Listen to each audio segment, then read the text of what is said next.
Hey, what's up, soldiers? Hope everyone is doing great, organizing themselves appropriately for the conditions that we're in. Um, Tonight we've got something new. Just watching my notes there. We have a new guest on tonight, and just waiting for the man himself. What's in the pot, ladies and gents? I hope you guys are enjoying the nightly chats we have here. If you know someone who would be a good fit for it, please have them contact me. Um, love to be able to chat with more people on here. Um, it's been 3 weeks. My guy, What's up? you're looking tired. Nah, Not. never.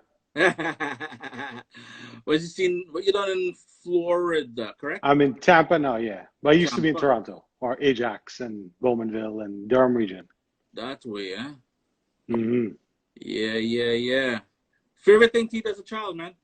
Favorite thing to eat as a child? Mm-hmm. Rice, red beans, and stew chicken. Classic Sunday dish, eh? It still is my favorite thing to eat now. I can eat It that is, eh? any day of the week. Maybe substitute the red beans for some black beans, Yeah. but rice and red beans and stew chicken is like my go-to, hands down. The man moved to Florida and he jumped on the Hispanic black beans, boy. You know what? Since from before, like when I would, as you know, also a DJ, DJ Train Yeah. Shotta.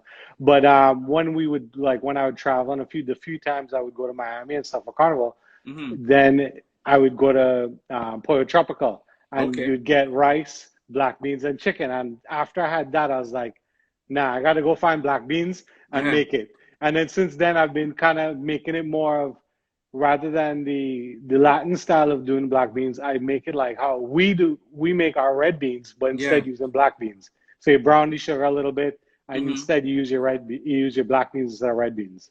I'm gonna have to tease that idea, man. Trust me, Yeah.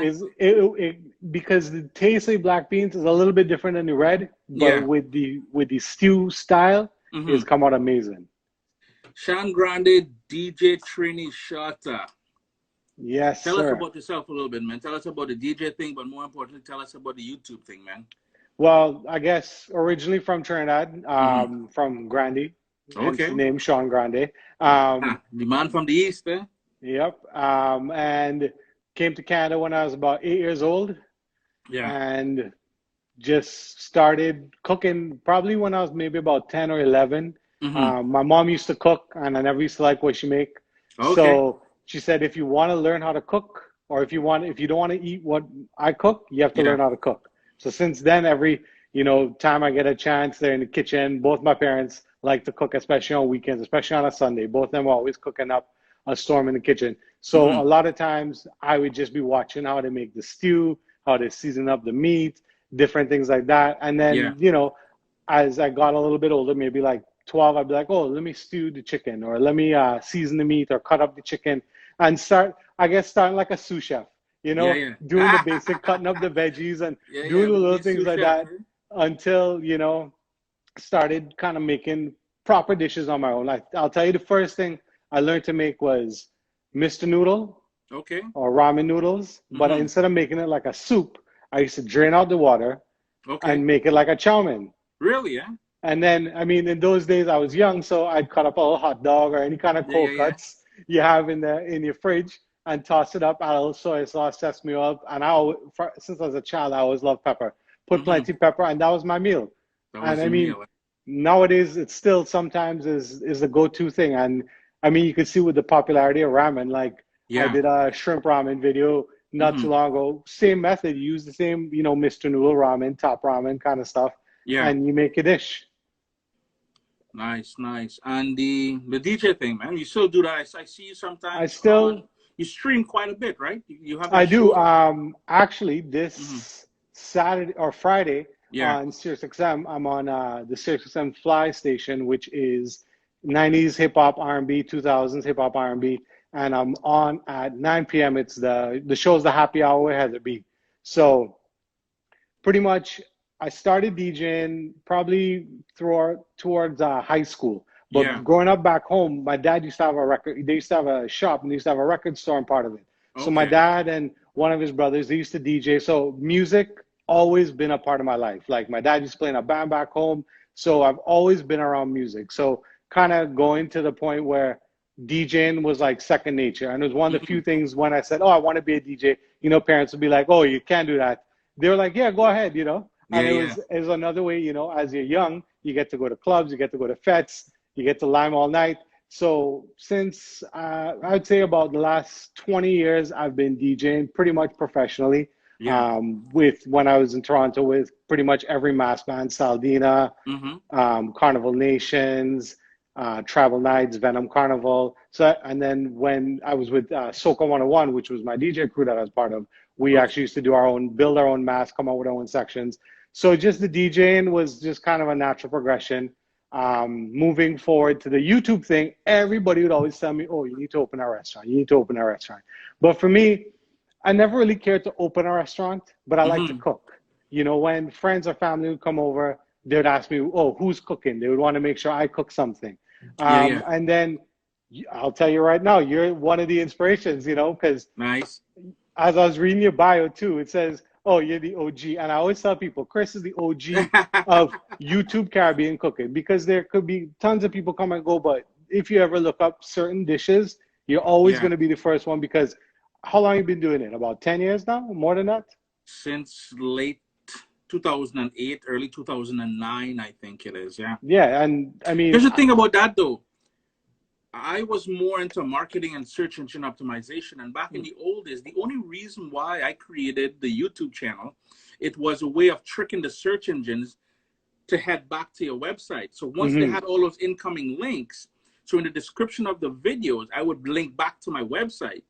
But the videos took off, and I said, you know what? I'm going to focus on this a little bit more. So that is the sort of funny story of how I ended up on YouTube, kind of thing. And for me, it was just the sense of doing the YouTube thing was, okay, let me try out a couple of things. And then there was a point in time where maybe about 3 years ago, Mm-hmm. I was home. I was home from work. And I was like, let me try making some green seasoning and Nice. recording it. Before I started doing the cooking YouTube thing, I did a couple other YouTube videos, YouTube channel with Mm-hmm. vaping, electronic cigarettes and stuff. Yeah. And that kind of started me out figuring out YouTube and how YouTube works. My background is social media and marketing. Mm-hmm. So I have an idea on, same thing, SEO, different things like that. So I kind of learned how YouTube worked. And then I was like, okay, these vape videos is not really my thing, but I was doing it just for fun. And I was Mm-hmm. like, all right, let me try some cooking. So I started with green seasoning, obviously, as a Nice. Trinidadian. That's like the holy grail of, all our ingredients. And then once I started with the green seasoning, I did pepper shrimps.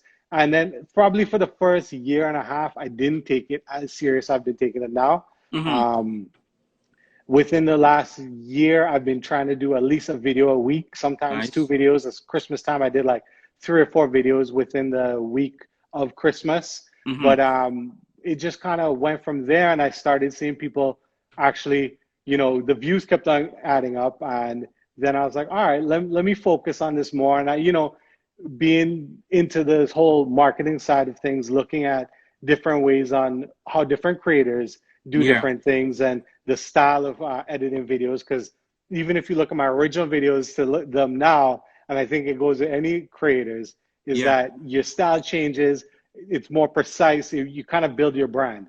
And so within the last year, I kind of started building that brand and building that style. And I guess with the consistency, it helps. Yeah. Before we jump back onto the whole YouTube thing and dig a little bit deeper, something you dislike eating as a child, man? Vegetables. Vegetables, just only Really vegetables. specifically, I didn't like stuff like Corelli and Mm-hmm. eggplant and that kind of stuff. Anything with a Mm-hmm. bitter taste, I didn't Really? like. I was never a fan of it. Yeah. Even up I to mean, this day, I'm still not a fan. Corelli, I will never be a fan of, no matter what I try. Now, I did have it once. We were in a cocoa and coffee estate turned restaurant up in in the mountains in Trinidad. Anyways, I Mm. can't remember up there what's the name of the place now, but it was in a salad, and the lady had pickled it. I'm not sure how she pickled it, maybe in a salt brine or something. Mm. But it had a lovely flavor to it, man. I know it's gonna be hard to believe, but it did taste good, man. But the regular way we do it, I ain't eating that at Nah, all, man. I think that's kind of the things where I started as a kid, where I'd be like, no, I'm not eating that. Yeah, Well, yeah. go figure out how to make something yourself. Nice, So nice. those kinds of foods was never a fan of mine. Something you dislike as a child, but as an adult now, you can't do without it. Um, I don't know if I can do it without it, but Hmm. fry okra. I never really was a big fan of fry okra. Yeah. But one day my wife said to me, she's like, "Oh, make some fry okra," Hmm. and I made it, and I was like, "Oh, this tastes good." And then she's like, "Oh, it tastes really good." So since then, I like, Yeah. every few weeks or so, I'll try to make some fry okra with rice and dal, and maybe Hmm. some chicken or something on the side. But yeah, fry okra was one thing I was never a fan of. To me, I categorize like all these green vegetables that we would make in like a tarkari or whatever it Yeah, is, yeah. and I would categorize it as gross. I'm like, nah, I ain't touching that. I rather starve. Or Seriously. I'll cut up a hot dog and you do it You bread know, or the funny thing something. is, when you move to Canada, well, you live in Trinidad or wherever in the Caribbean and stuff like that, and they probably eat meat 2 or 3 times a week. But for the most part, they eat a lot of vegetables because that's what's close to you and stuff like Hmm. that, right? Coming to Canada, I eat meat every day. And there are days when I'm like, nah, boy, can't do it. I need my Hmm. vegetables, man. So any sort of spinach, any sort of bhaji kind of thing, man, I'm killing that. Okra, I never liked okra as a kid, but I'm killing that in any form, shape. Boil it, steam it, fry it. I'm killing that. I like same thing. I like okra as I got older, like even Mhm. making sure you have it in like soup or kalaloo or other kind of like dishes like that. I like Yeah. to add it in. Earlier you spoke about the ramen being the first thing you learn to cook, right? Mm. What is the first thing you would say you learned, you mastered cooking? Mastered. Hmm. That's a tough one. Something that, somebody invites you over and you're like, boy, I have to take this dish because you know it's so good that you can't disappoint. It's not going to disappoint anyone. Or you're Probably proud to my show off kind of my thing. corn soup. Corn soup. My to corn soup and pepper shrimps. Hmm. Those are two things as well that I learned to cook from my dad. But I always say I cook it better than him now. He will argue with me that he is better. Oh, and I see somebody in the comment. My rice, my yellow Nice. rice is on point as well. I learned that Hmm. from my mom. But the corn soup and the pepper shrimps are two things I know that I could make with my eyes closed, and you're gonna taste it and you'll be like, this thing best. Yeah, yeah.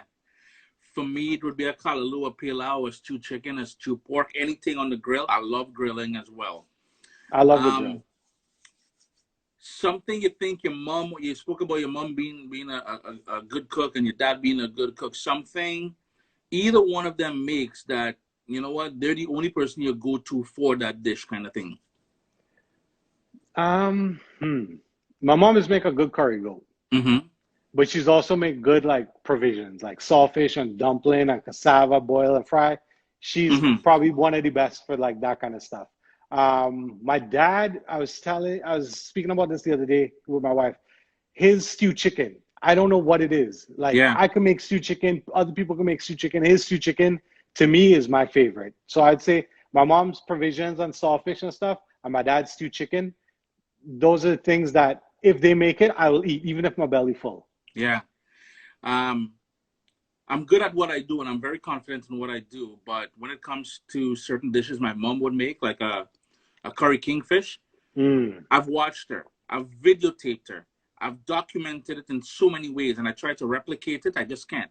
I use the same ingredients, same technique, everything, but there's something in that sweet hand that Is I the just, hand is yeah, really boy. is either the hand or the pot. I don't know what it is, but I don't know. Maybe I'm turning up the heat too high by 2 degrees or something, man. I don't know what it is, but her curry kingfish, man. No matter what I try, she makes the most silky bus up shot roti I've ever had in my life, without mm, all those layers, layers and layers of fat in between the yeah. butter or whatever. It's light and airy and just silky, man. It just pulls apart. And her curry châtain, hey, best dish, boy, best dish. Shatana, another thing I kind of grew to eat as Hmm. later on, because before, like, when somebody have like prayers or Yeah, yeah. Diwali or something, I would only eat roti, chana and aloo, Hmm. and mango. That's it. And then later on, I'd like, okay, let me try some of this pumpkin. Let me try some of these shatan. So later on, I got to appreciate those dishes and Hmm. even learning how to cook those dishes because it's something I would never think I would cook, but then, the few times I made it, it actually came out really good. So I was like, all right, something to add to the books. Wet pepper wings.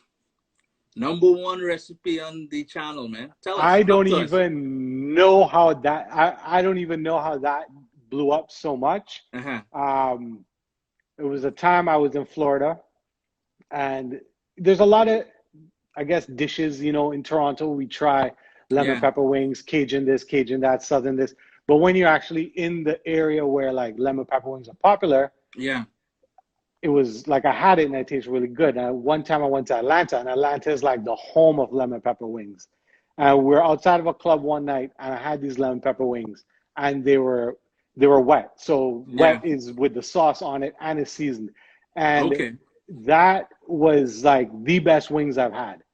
So when I was trying to think of like a wing recipe, I was like, let me try this, but let me Yeah. try my hand and my style of doing it.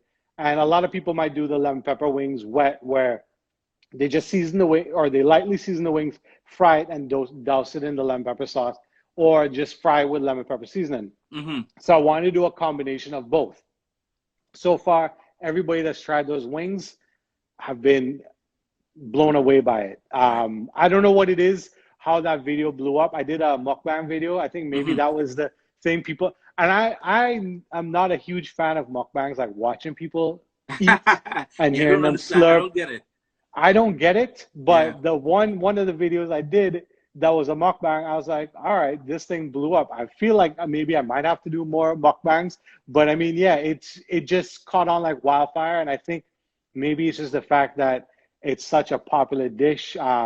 There's a TV show called Atlanta on FX. They talked about it. There's a whole episode on lemon pepper wings. Okay. I think it's just one of those things where, you know, it's a food that people hear about and they want to try, so maybe they Hmm. want to see how someone makes it.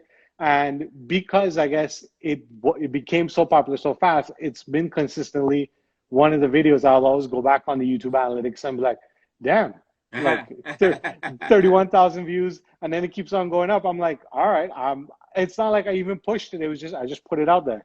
Yeah. Speaking about YouTube, let's dig a little. We know why and how YouTube came about and why what you're doing on there. And you said within the last year, there's been a more tight focus of producing content and uploading content and stuff like that, right?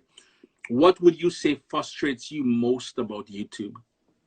What frustrates me most, I guess sometimes it's the initial view part to see Hmm. how well your video does, because as you said, you were doing SEO rankings. So for me, and I even talked to other creators and creators that have hundreds of thousands of views, and creators are like, well, I just put that basic hashtags. And then for me, I'm like, the marketing side of me is like, I know how to do analytics. I know how to tag and do this for corporate companies, but I'll put all the right keywords, all the use optimization tools, especially for tagging, even for like Instagram. And then I'll sit there and I'm like, this damn thing didn't even get past 100. But then sometimes you might go back, like one of the videos I did was a seafood boil, Okay. and it was kind of the same thing. It was kind of like I didn't think it was gonna go far, and at first it was like whatever. I put all the right tags, I put everything in it. I made sure I had a nice picture and everything. Put it on Instagram, all social media platforms, and I went back, and I think right now it's at like 20,000 views, and I was Word, huh? surprised because it's just out of the blue. So I think sometimes, as much as you try to put all your into your SEO portion Hmm. of the YouTube video, it's a hit and miss. I think at the end of the day, it's a hit and miss. But I mean, it's the same thing. I look at it as from being the music side of it. You're not gonna be a hit on YouTube right away. Just so you're not gonna be a DJ like the most popular club DJ or being on radio and stuff instantly, Yeah. unless you're very special. But Yeah. Unless something trends for you, right? Pardon me? in reference, unless something trends for you. As soon as you get something to trend on YouTube, that's Hmm. your sort of ticket, right? And I think that's what lemon pepper. I guess when the time I put it out, it was trending.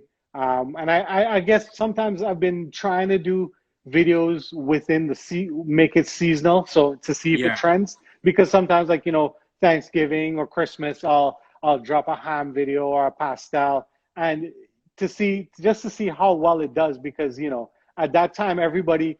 I know one of the first times I tried to make ham at home. Mm-hmm. Um, I got cussed because the whole house smelled like ham, smelled like a boiled ham. But the one thing was the first video I looked at was yours. Yeah. And because, for Christmas, what are you going to look at for who's making a ham video? Yeah. So Yeah. I guess it goes back to, it's whatever's trending at that point in time. Yeah. Here's the thing about YouTube. You can cross off all those check boxes, the tags, the keywords, how you backlink it, the title, all those different things, and it still gets you nowhere. However, I still think it's important to do those things. So Mm-hmm. when it does start to trend, there's already the relevancy to help it climb further up, kind of Yeah. thing. Between you and I, man, I see a lot of YouTube as being luck as well too. In the right place at the right time when something hits, something is trending. Like for instance, I don't know, something on CNN or something that people start searching Mm-hmm. for it, and then boom, your video gets caught up, and then it goes viral. Once you get a video to go viral, what the important thing then is to build on it and roll out more content Mm-hmm. so people have stuff coming back, kind of thing. So this is why when you said earlier there about pushing out at least a video a week kind of thing, I'm like, you're right, my boy's on the right track. Because Mm-hmm. without that consistency, you're not gonna get anywhere. People's attention span is very fickle. It's within seconds they forget about you and they're gone because there's so much content from Mm-hmm. Facebook to YouTube to all the streaming services and everything. Back in the old days, remember we had to go and turn on the news. We had to turn on the news to know the news or buy a newspaper. We And sit at home change right the here. TV to the channel. You know what I mean? Now the news come to you, man. I'm trying to blank all this COVID stuff out. I'm like, I don't want to hear about it. You know what Mm-hmm. I mean? It's like It's this, true. It's very true. man, But it's I think, crazy, man. but I Um, think, go ahead. from the idea for a recipe to sourcing the ingredients to going through in your head how you're going to prepare it to shooting the video to editing the video to uploading the video, what sort of times, how much time is involved in that sort of process for you? So for me, a No, lot no, of the reason times, why I asked that because a lot of people think we just put a video up there and boom and we expect it to do good and they don't realize how much hard work goes hmm into it. well, I guess for me, for a long while, I'm a house husband. So Yeah. I'm at home, I'm cooking, and what I usually try to do is a lot of times out of the week or the whatever I'm cooking, Mm-hmm. I'll um I'll say, okay, I'm gonna video one of them. So what my wife and I do, we plan out our recipes for the week. Nice. So just so it make it easier you don't have to worry about what you're cooking Mm-hmm. or or what you got to buy at the grocery. You already know in advance. So the one thing is within that week, I'll be like, okay, maybe two or three of these videos, I'm gonna go ahead and video them. Yeah. So when I'm buying groceries, it's already in the back of my head. I need okra for this. I need spinach for kalaloo. I need corn for corn soup. So Mm-hmm. I already have that in the back of my head. And then what I'll do, I'll record it. Usually I Mm-hmm. record it, and probably within the next day or two, I'll sit on the computer. Yeah. Everything I do, I use my iPhone to record all my videos, and then I Okay. use iMovie to edit the videos. And some people I know use Premiere or they use a couple other video creator tools. For me, I like iMovie. I think because from when I started using iMovie, and I figured out how to perfect it to the Yeah. point where there's no difference between my video on iMovie and then somebody else's video. So I've kind of perfected that. So so I'll probably spend maybe half the day. When I first started my videos, I would talk while I was videoing it. Yeah. But sometimes I find when you're talking, I'd listen to it again, and I'd be saying, Mm-hmm. and as the DJ in me, I'm a perfectionist when it comes to like how it sounds and how it looks. Yeah. So I started doing it where I just record it, and then once I upload to the computer, edit it. My next process is to go ahead and then do the voiceover. So Yeah. I'm so used to doing voiceovers for my music stuff. I'll just go in, hook up my mic, voice it over, then add some music to the background, Hmm. because I always like to have a little bit of music in the background just to give it, so it separates. And I always try to find different instrumentals, whether it's trap, hip hop, Latin, Yeah. soca, reggae, whatever. I just try to differentiate it. So when you hear my music, when you watch my video, and you're like, oh, this is some Yeah. good music in the background. So that's the DJ in me. Even today, so like on Sunday, or Saturday, I did fried chicken. I did a Hmm. barbecue baked fried chicken, and the video actually should be out now on YouTube. And it was a collaboration with Taste of Trini, Nice. Rach Me, her channel. Yeah. Yeah. And so I'll give you an example today. So I recorded it on Sunday, recorded everything. This morning I Hmm. went on the computer, uploaded everything, edited. It probably takes me about 3-4 hours, and then I'll upload it to YouTube. What I try to do sometimes is upload to YouTube and Facebook video at the same time. Like I'll set up YouTube, say 3-4 o'clock in the day, and then YouTube later on or Facebook later on in the evening. So for me, it's once I have once I plan my groceries, Yeah. Yeah. within that grocery list, I know exactly what I'm going to be cooking, and I know what I'll video. Unless it's a certain particular time, like Christmas, and I'm like, okay, I'm making 10 different videos, I'll just focus on that outside of my regular cooking. But other than that, most of the times it's stuff I cook. And a lot of times, if you look at the videos too, I always tell people, it's use what you have in your fridge, use what you have. That's how I learned to cook. I use what I have. You use, if you don't have this, use this. So it's whatever you have in your kitchen, especially times like this right now. A lot of grocery stores don't have stuff in the Yeah. grocery. Exactly. There's a lot of things that you can't get. So why not substitute? Growing up, if he did, it was always like you might have this, but you might not have this. Yeah. So you have to learn how to substitute. So as my videos, unless it's something as specifically elaborate, I'm just always gonna work with what I have in the kitchen, what I have in the fridge. Yeah. My problem is, I try to plan recipes, and when I go shopping, I want to get at least stuff for 5 recipes, right? Mm-hmm. And I would buy it. I would come home and I'd probably shoot 2 of them. And so there's stuff remaining to shoot 3 more recipes. But then I'll go out again. Like yesterday, I went out and I found mango. Mango was never on the radar, man. I found mango. So I shot a mango cuchilla today. And tonight I'm going to shoot like a masala mango. People call it curry mango, but it's not really curry Mm-hmm. mango. It's more masala than anything else, right? Mm-hmm. That was nowhere to be found. But the point is, I come home with stuff. The only thing with that is that I find that sometimes I waste stuff. So I'm trying to cut back on that, because sometimes when you go back now, I've bought, I don't know if you know Chiquito ripe bananas, the tiny Yeah, bananas from back yeah, yeah. home. I bought it 4 times now to do a video. I finally got it done today, because the thing, when they get imported to Canada, they were picked when they were not in prime time to pick, right? So when they come here, if Mm-hmm. you don't use it right away, they go bad. I always end up with them bad, and the problem is I have a fridge down in the basement, and I keep forgetting what I have down there. So I need like a list of what's down there, kind of thing. I know what you mean, because there's times. So I learned to freeze stuff. Yeah. I'll always try to freeze. Like sometimes I'll buy vegetables or fruits and stuff, Mm-hmm. and what I'll do, I'll cut it up and freeze it, and then Yeah. lightly defrost it to use it in my video. Because the amount of times if I buy stuff and it just sits in the fridge, yeah, it's gonna spoil. So sometimes, a lot of times, I'll end up freezing stuff. Like even I got a whole bunch of pumps today from my aunt, Nice. and it was I can't eat all that pumps today, so I made a couple videos out of it. Mm-hmm. I made some chow, I pickled some chow, but I was like, what am I gonna do with the rest? I don't want to waste it, Yeah. because to me, I don't like to waste food. So I peeled it, I washed it, and I freeze it. Yeah. I remember I think it was about a month ago or something, you reached out to me. I can't remember what recipe it was. And you said, bro, I just want you to know I didn't realize you already have this recipe posted. Curry stew wings. What was it? It was the curry stew wings. Curry stew wings. Have you ever had a time where people actually blamed you for it? No, it doesn't have to be the person themselves, but Mm. fans can be ridiculous at times, right? Or you copy somebody's recipe. Have you ever had to deal with that at all? I haven't had copying somebody recipe. Mm-hmm.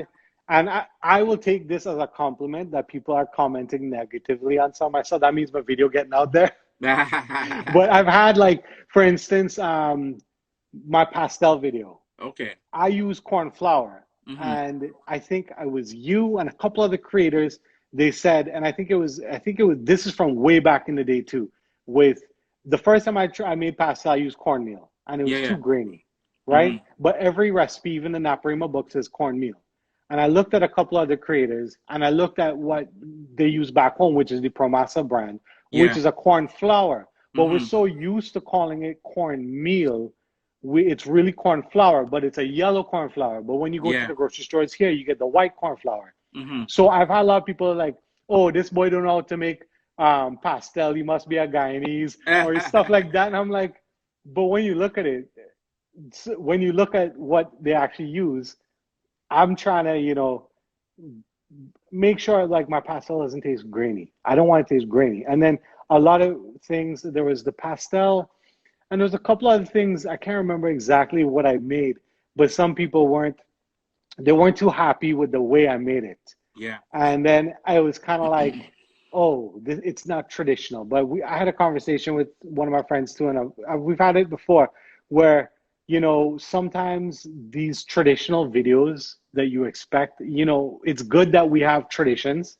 Yeah. for our food, and I'm very traditional with certain meals. But as a creator and as seeing all these other chefs, especially home, when you see a lot of these chefs home and they try all these crazy things, we have to break from tradition. We have to be more of a fusion in order for our dishes to be widely accepted, or even for somebody to say, yo, curry stew wings, you never thought of Well, wings to be curried or stewed. the thing about recipes and tradition and everything else, I still think there's a place for tradition because I think we're losing some of that tradition. But as a creator, like you and I, especially in what we do, without putting your spin on things, you will never express yourself. And two, no two recipes are the same. Mm-hmm. I can go South Trinidad and go East Trinidad, go West Trinidad or wherever, and the same ingredients, the same dish they would call it. They make it differently. A callaloo up north may have pumpkin. Down south, no pumpkin. Some It's people true. may, you know what I mean? So it's one of them things where I really don't pay too much attention to, kind of thing. Mm-hmm. But now, if you're gonna flaunt the word while you're talking about a recipe and use the word traditional, and you don't come traditional and you get licks, Exactly. I take don't that think licks in like a any of man, my you know. videos, Mm-hmm. I ever say this is traditional. I always say I always like to tell people this is the way I like to make it, or this is the way I learned to make it. But that's just it. You know what I mean? People's got to appreciate that. And what we do and we put out there is just Mhm. the sort of building blocks for somebody else to come now and put their personal touch on it. You said you like stuff spicy. I love stuff really spicy. Mhm. So, you know, when I make something, I may put half a scotch bonnet pepper. That doesn't mean to say you're going to put it in there or you Mhm. have to put it in there. Put your spin on things, you know? And this is It's what people true. got to realize because, and the other thing about social media, man, everybody has an opinion, which is fine. But until you start proving me different and stuff like that, kind of, keep it on the down low, man. But that's the thing, right? Like when you're talking about different parts of Trinidad, like obviously I'm from East Trinidad. Both my Yeah. parents are from Grandy and Mm-hmm. that area. So the way, and I never knew this until I lived in when we moved to Canada, and you meet other Trinidadians, or even you meet people from different islands, and the food like we'll make in the Grandy side of Trinidad is different than somebody that's from deep south, Yeah. and even the way we make curry, like I'm used to one way of making curry, but I have friends that they make curry and they put a lot of extra masala and stuff Yeah. like that. And for me, I growing up, curry is always you burn your curry, you do it like this. And that's my taste buds for curry. I mean, not to say that how anybody else makes it is different. It's just you don't realize. So what you said is what Yeah. somebody says this is traditional to them, or this part of the country is Mm-hmm. traditional to a different part of the country. Um, just like there's other islands, they put potato in a lot of the dishes, Yeah. and I don't. hardly ever. Maybe I'll Prime put example, potato. curry goat. Curry goat in Jamaica has potatoes. For the most part in Trinidad, there's no potatoes in curry I goat. think it's a sin if you put curry, if you put potato.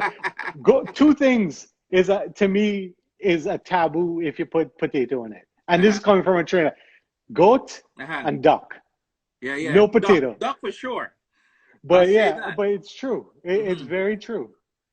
I remember I had some leftover duck. When my mom makes duck, she usually freezes two portions for me. And I had it, but there wasn't enough to go around because all of a sudden my kids like duck. So I was like, you know what? I'm gonna curry some potato and add that to it.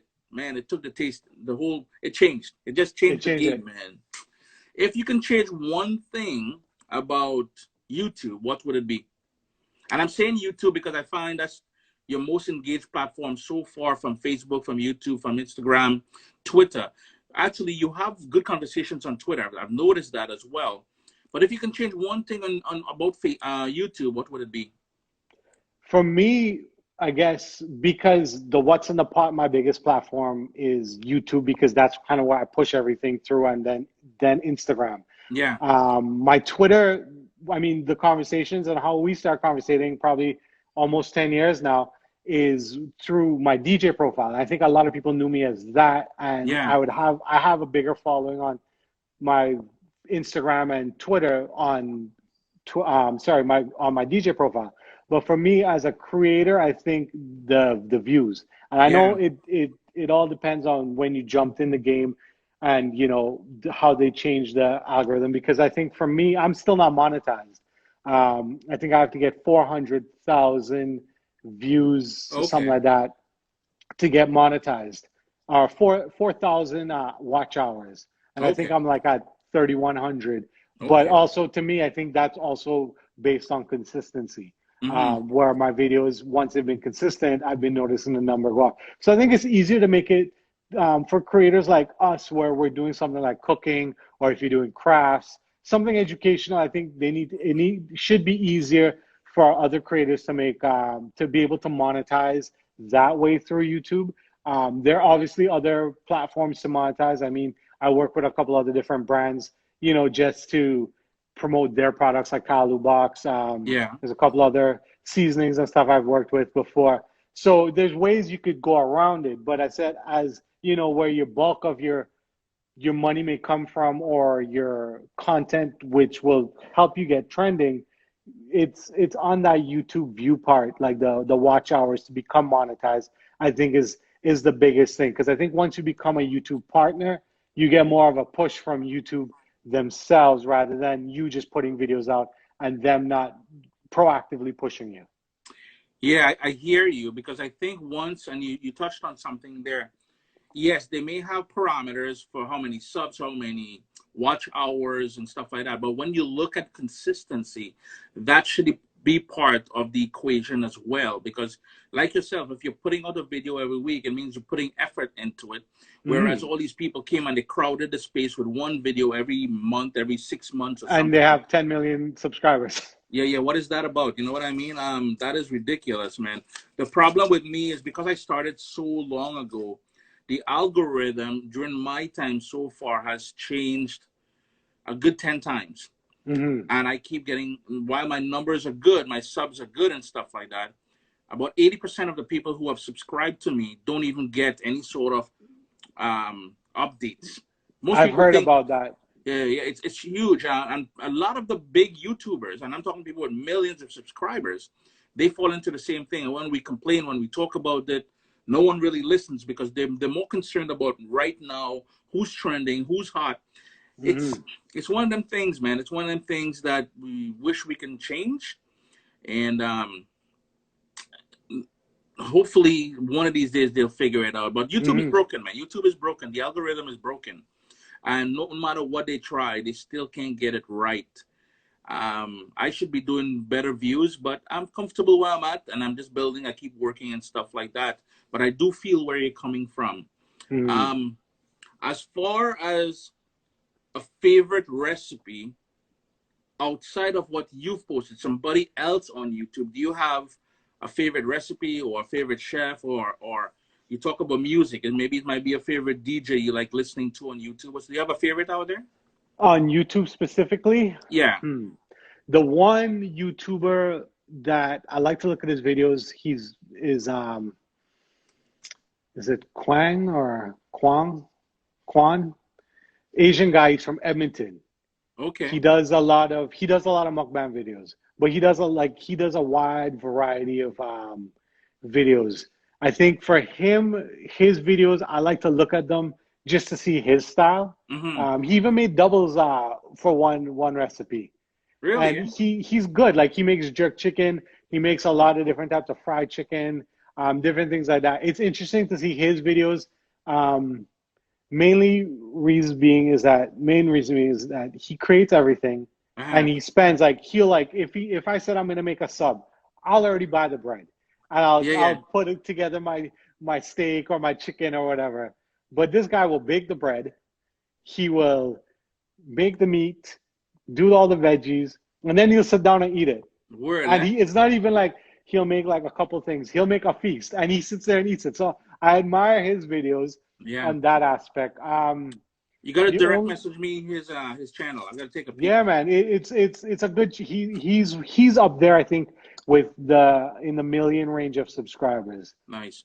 But I think a lot of his videos go viral because of the mukbang and the craziness. And I think for me, I like to keep it clean and simple and not to be crazy. But I also want it just to be for the everyday person. You can be like, yo, how do I make pepper shrimps? How do I make stew chicken? How do I make pastel or whatever it is, right? Yeah. Um, I try to do that, and then once in a while, I'll try to do something out there. I think I did Hennessy Punch a Creme, Nice. and that was me trying to be outside of the typical punch a creme video. I wanted to, do something completely different. I hear that, man. I feel that. Knowing what you know now about social media, YouTube, Facebook, everything, if you were starting from today, knowing everything, the experience that you have, how would you, one example of how you would change things up about how you approach things or anything along those lines?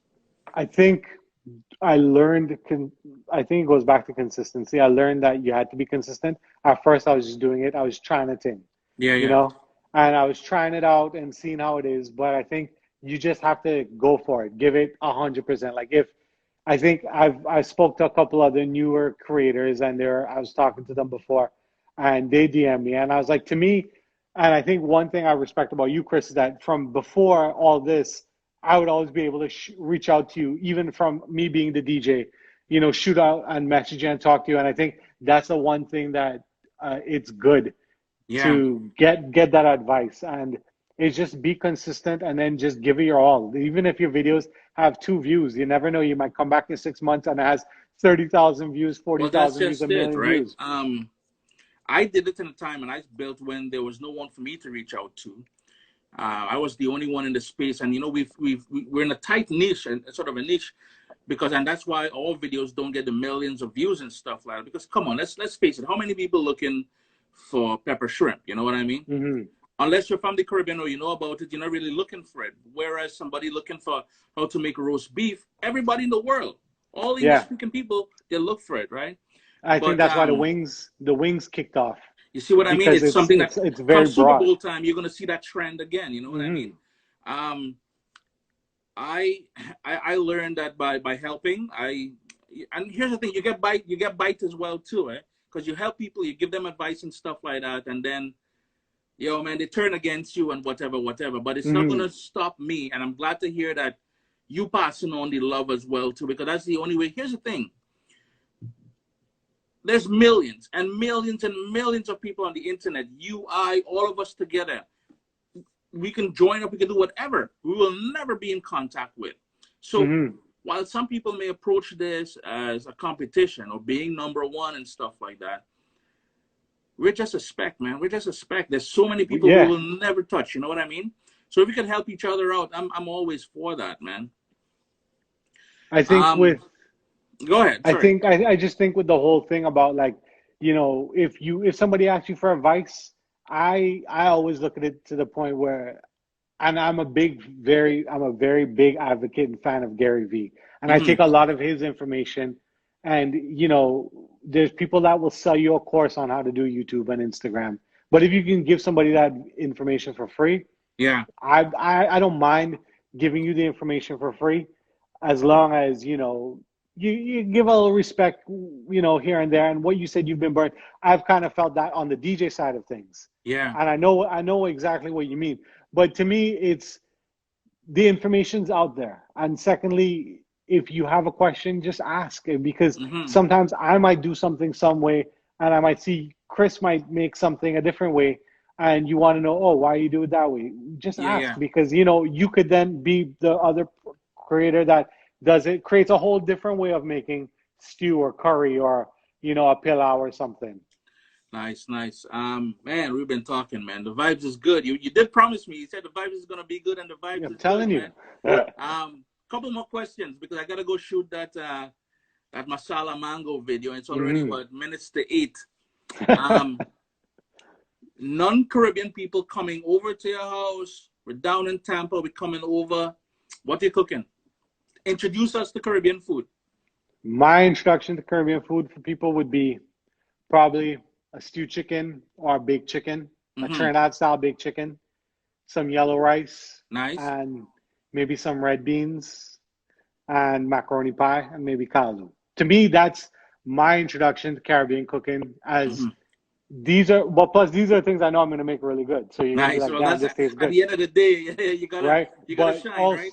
But also these are the things I think that are very general, in the sense I've noticed since being down in Florida, a Yeah. lot of the food, a lot of the Southern American soul food has very similar traits to our traditional Trinidadian soul food in a way, with the mac and cheese, the red beans, the okra, stuff Yeah. like that. And then you have a lot of Latin influence, where a lot of Latin people here are from Puerto Rico, Dominican Republic, and you realize it's almost identical to our food, but they might not think of it that way, because they don't. Some people might not know what Trinidadian food is, or Yeah. Caribbean food, because there's dishes that might be in Saint Lucia or Grenada that you will never hear of in um in Trinidad, Yeah. or there's Jamaican dishes too that I still haven't tried. And a lot of people, I think all Caribbean food is jerk chicken and beef patty. You know what I mean? Yeah. um, we're gonna end it off with one about respect. Do you believe from the experience you've had so far, because you interact with a lot of people, because of the platforms you engage, it's global. Do you Mhm. think Caribbean food gets the respect that it deserves? Like you look at Italian food and French food and Thai and Vietnamese, they're rocking it right now. Middle Eastern food, every corner in Hamilton, we've got a Middle Eastern place. Mhm. Do you think our food is getting the sort of respect that it should be getting? Um, I will say in Canada, I think it's getting its respect. In Toronto, the GTA, it's getting its respect. It's also getting gentrified, Yeah. if you know Oh, what I mean. yeah, I yeah. saw somebody send me a thing, Swiss Chalet have jerk chicken now. Swiss Chalet just before we went on the lockdown, so I didn't even have time to go and check it out. But yeah, jerk chicken, boy. But so I think in Canada, it's getting its respect where it is. I think in the States, it gets probably jumbled in between Latin food. Yeah. And then it could also get jumbled between like certain Cajun and Southern Creole soul food. Mm-hmm. Um, so in the States, is a long way to go. There is a lot of creators that are pushing those extra limits, and there's a lot of the bigger creators here in like Florida, in Texas, in California, in New York, and stuff like that. So I think we're slowly getting there on southern side of the border. I think in Canada, I think that's the one thing I miss. Yeah. Is I go to Shoppers Drug Mart in Ajax and I can buy a box of beef patties. Where Yep. here, I mean, I go to Sam's Club. Sam's Club actually have some damn good beef patties, but like the convenience of Caribbean food in Canada, you take it for granted until you leave. And I mean, I'm in Tampa, so it's not like I'm in Miami or Fort Lauderdale where there's a surplus of Caribbean people. I mean, there's Yeah. a Yeah. good bit, but it's like you being in Hamilton. Yeah, when you see own people, you hail them on. You're like, hey, you here too? But at the Yeah. same time, it's slow. It's a slow process. But I think with people like yourself, even like Roger Mooking, and other bigger Caribbean chefs, and the bigger or Eat a Food. Shout out to Eat a Food. With those kinds of creators where they're pushing the boundaries and they're coming from Trinidad and they're getting a little bit more of that international exposure, with whether it's be through soca artists or dancehall artists and stuff, and giving them that little bit of shine. It helps us in that point of view. Speaking about Eat a Food, Badawi, you're ducking me. We need you on the program, eh? Hey, I was gonna tell you, Badawi have some good ideas. He's another creator. I guess he's from that old school generation, because a lot of times I'll talk to him, I'll see some of the stuff he makes, and I'm like, that it's like, in a way it's like struggle food, but then he's like, no, that's a classic. But I'm like, yeah, because that's what he grew up eating. Like hot dogs, cut up hot dog with sauce and some bread. That is a classic. Yeah, that is my boy, man. Him and Q. Two of them started it off, and then, well, he went his way, Q doing his own thing. But them boys, they old school, but they new school at the same time, too. Exactly. My guy, tell us how we finding you and everything else. A lot of people were asking, I don't know how to pin the topic. I got to figure that out, how to pin the topic. But because I can't pin it. You have to pin it. I'll do it for my next interview, I guess. Tell us who you are, where we could find you, and stuff like that, man. Have we got that gig on Friday night as well too? Yeah. On Friday. So right off the bat, I go on the other side of things. I go by DJ Trini Shata. I'm on SiriusXM this weekend. You can find me on social media at DJ Trini Shata on SiriusXM Fly channel 47, I believe it is.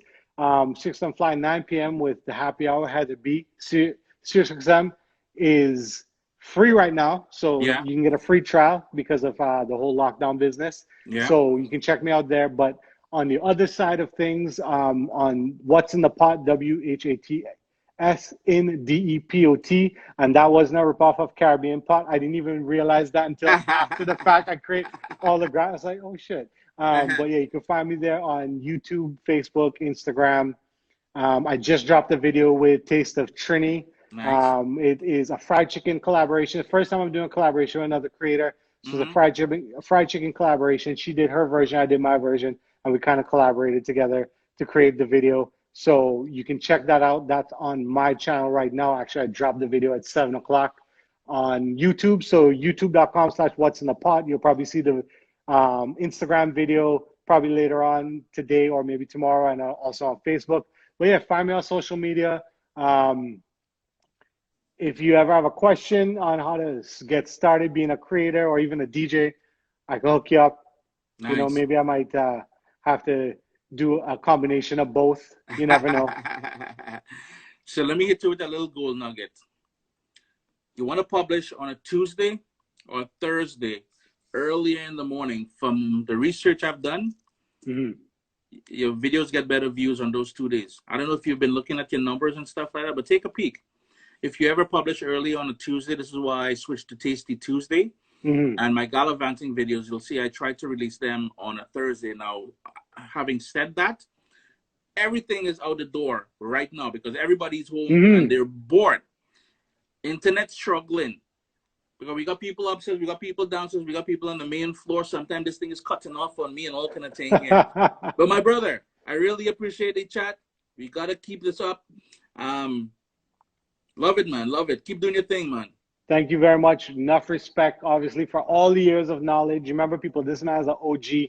But thank you for having me on and, let me, bless the people with who I am and what my channel is about.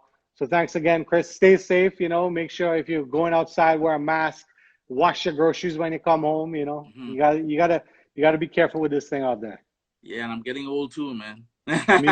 Me too. My birthday next month. I getting real old. Taurus?